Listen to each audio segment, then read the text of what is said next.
অনেক আছে দেখবেন যে খুব মাশাআল্লাহ অনেক ভালো, নামাজ কালাম সবগুলো ঠিকঠাক আদায় করছে, সব কিছু ঠিকঠাক চলছে, কিন্তু মা বাবার খেদমতের দিক থেকে সে উদাসীন। এরকম আছে না নাই?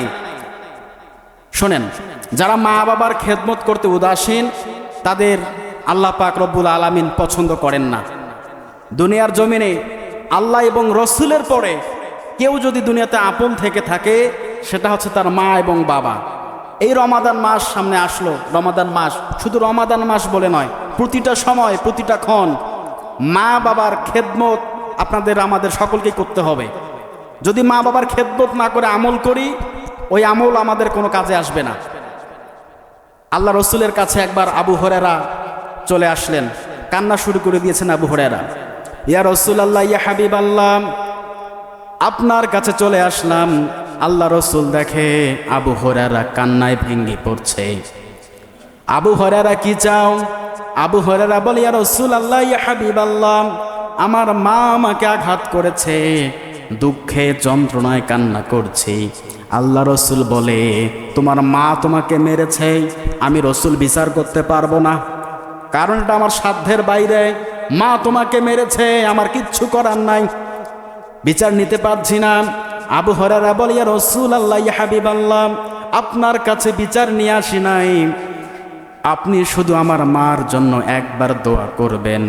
আমার মা মুশরিক, এখন ইসলাম কবুল করে নাই।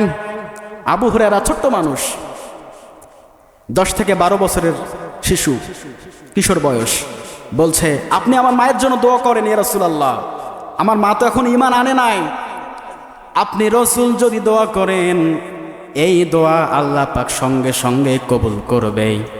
আল্লাহ রসুল আবু হুরায়রার মায়ের জন্য 2 হাত তুলে আল্লাহ পাকের দরবারে দোয়া করলেন। দোয়া এখনো শেষই হয় নাই, আবু হুরায়রা দরবার থেকে দৌড় দিয়েছে বাড়ির মুখে। সাহাবীরা জামা টেনে ধরেছে, কি ব্যাপার, রসুল এখনো দোয়া শেষই করলো না, আর তুমি বাড়ির দিকে দৌড় দিচ্ছ, কারণ কি?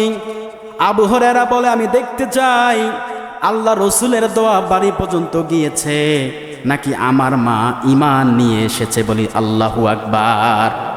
আবু হুরায়রা বাড়িতে গিয়ে দেখে মাকে ডাক দিচ্ছে, মা নরম কণ্ঠে আওয়াজ দিচ্ছে, বাবা, আবু হুরায়রা, তোমাকে আঘাত করেছি, আমি নিজেই কষ্ট পাচ্ছি, কেন তুমি রসুলের দরবারে যাও? রসুলের দরবারে যাতায়াত করা নিয়ে তোমাকে আমি আঘাত করেছি, কষ্ট পেয়েছি বাবা, আর দরকার নাই, আর স্থির থাকতে পারছি না, আমাকে এখনই মুহাম্মদুর রাসূলুল্লাহর দরবারে নিয়ে যাও, কালিমা পড়ে এখনই মুসলমান হয়ে যাব। আল্লাহু আকবার।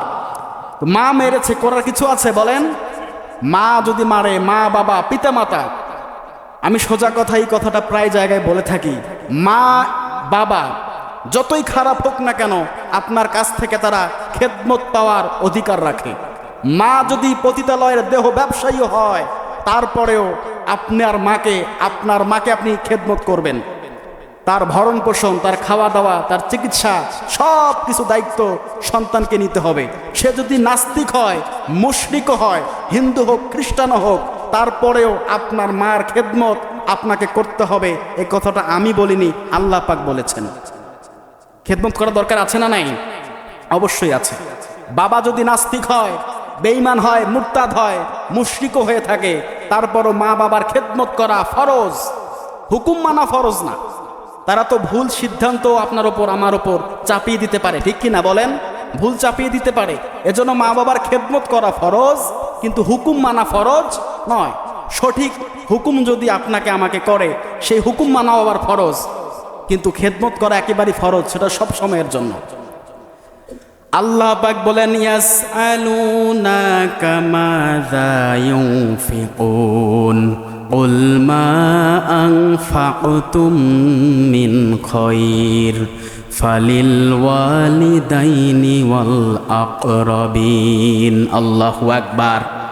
সূরা বাকারা 2 নাম্বার পারা 2 নাম্বার সূরা 26 নাম্বার রুকুর 215 নাম্বার আয়াতের প্রথম অংশটা তেলাওয়াত করলাম।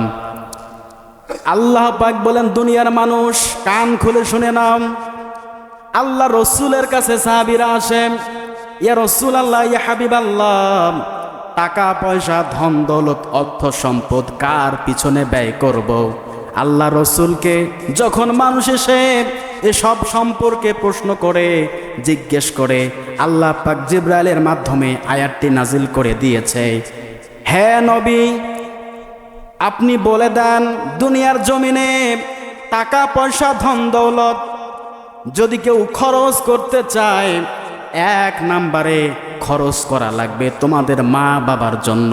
বলি সুবহানাল্লাহ। আল্লাহ পাক 5টা কন্ডিশন সেখানে দিয়েছেন। কয়টা? 5টা। ইয়াসআলুনাকা মাযা ইউনফিকুন কুল মা আনফাকতুম মিন খায়র ফালিল ওয়ালিদাইনি ওয়াল আকরাবিন। এক নাম্বারে ওয়ালিদাইন, তোমার পিতামাতার জন্য খরচ করো। ইয়া রাসূলুল্লাহ, ইয়া হাবিবাল্লাহ, আপনার উম্মতদেরকে বলে দেন যত টাকার মালিক হোক না কেন তারা যেন তাদের মা বাবার পিছনে খরচ করে।